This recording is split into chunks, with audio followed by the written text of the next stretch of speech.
Un proiettile calibro 36 in uso ai fucili da caccia monocanna è stato trovato dalla polizia nel cortile interno alla Procura di Reggio Calabria in piazza Castello. 2 persone sono state fermate dai carabinieri in merito all'episodio. Secondo il procuratore Giuseppe Pignatone, la pallottola, confezionata male, era stata lasciata da un cacciatore che stava preparando le munizioni all'interno della sua abitazione con tanto di autorizzazione.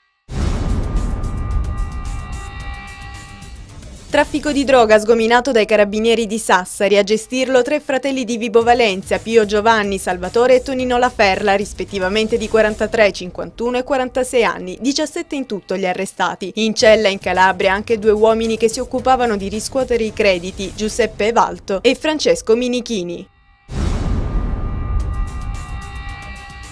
È stato arrestato a Reggio Calabria con l'accusa di violenza sessuale ad una minorenne Emanuele Gullì, 43 anni. L'arresto è stato fatto dalla polizia in esecuzione dell'ordinanza di applicazione della misura cautelare in carcere emessa dal GIP. La vicenda è emersa a seguito di segnalazione da parte di un parente della minore.